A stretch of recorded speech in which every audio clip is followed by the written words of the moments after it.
Assalamu alaikum wa rahmatullahi wa barakatuh. Nahmaduhu wa nusalli ala rasulihil kareem. Amma ba'd. A'udhu billahi minash shaitanir rajeem. Bismillahir rahmanir rahim. Iqra bismi rabbikal ladzi khalaq. Khalaqal insana min 'alaq. Iqra rabbukal akram. Alladzi 'allama bil qalam. যাবতীয় উপাসনা সমুদায় প্রশংসা সেই বিশ্ব নিয়ন্তার প্রতি নিবেদিত হোক। তিনি মহিয়ান বলিয়ান ও সর্বশক্তিমান অনন্ত সিদ্ধাই লোকী ভগবান। সমস্ত পৃথিবী যার পরে গুণগান, ব্যক্তিত্ব ভালোবাসা সহিত করি তার প্রশংসা। সকলেই বলি আলহামদুলিল্লাহ।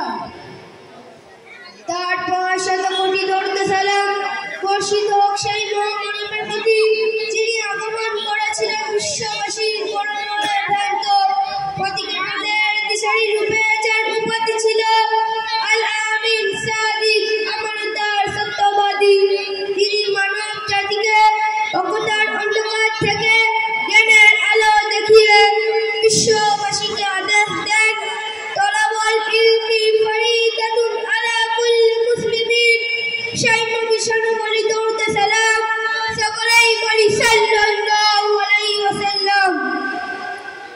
আজকে আমার বক্তৃতার মূল বিষয় হলো আমি বক্তব্য।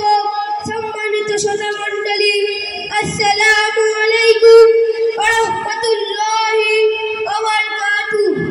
আপনারা আমাকে দেখে চিন্তিত এবং অবাক হবেন, তার কারণ আমার আসল পরিচয় এখনো পর্যন্ত আপনারা জানতে পারেননি। যদি আমার আসল পরিচয় আপনারা জানেন তাহলে আশ্চর্য হয়ে যাবেন, হয়তো কারো কান্না আসতে পারে।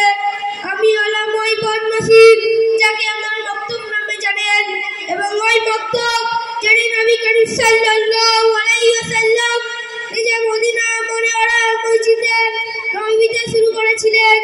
সেই বক্তব্যের ছাত্র হাদিসের হাফেজ আবু হুরায়রা রাদিয়াল্লাহু তাআলা আনহু, কিরাতের ইমাম উবাই ইবনে কাব রাদিয়াল্লাহু তাআলা আনহু এবং হযরত আলী রাদিয়াল্লাহু তাআলা আনহু।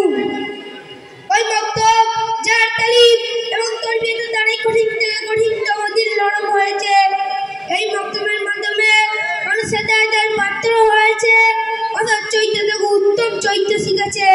প্রকৃতপক্ষে মানুষকে সম্মান করতে শিখেছে এবং জীবনে সত্যের রূপ খুঁজে পেয়েছে, সকলের সাথে সৎ ব্যবহার করা শিখেছে।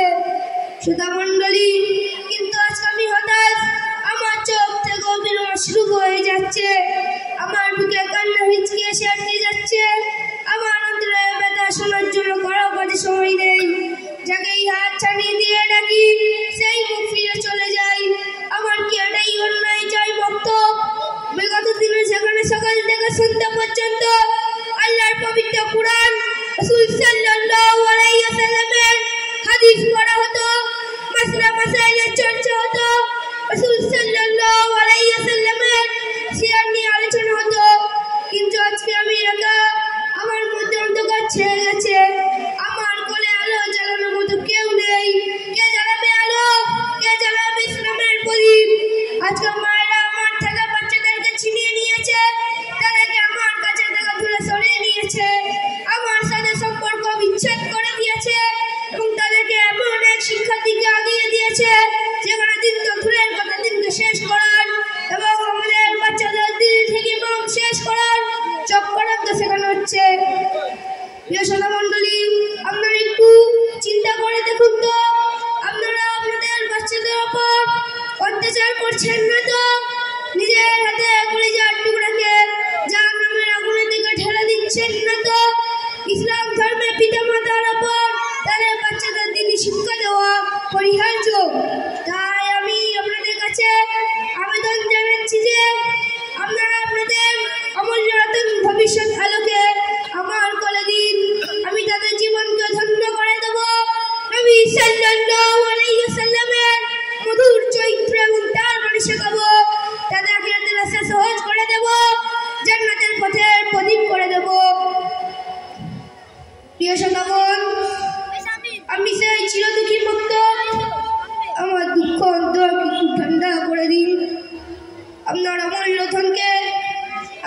বলে দিন, আমার কলিজার টুকরাকে আমাকে দিন মা, তাদের আমি সত্যের দিশারি দেব এবং কিয়ামতের দিন আপনাকে নূরের মুকুট এবং জান্নাতের রাস্তা দেখাবো। আমিন আমিন আমিন। ওয়া আখির দাওয়ানা আনিল হামদুলিল্লাহি রাব্বিল আলামিন। আসসালামু আলাইকুম ওয়া রাহমাতুল্লাহি ওয়া বারাকাতুহু।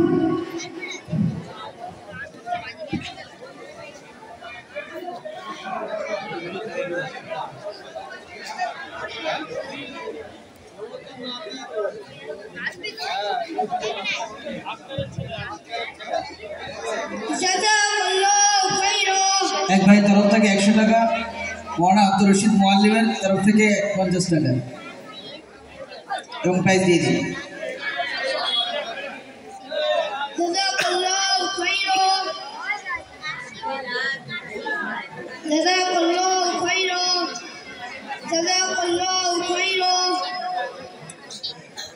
মাশাআল্লাহ, জাযাকাল্লাহ। ভাই আমরা এখনো পর্যন্ত যে সমস্ত বাচ্চা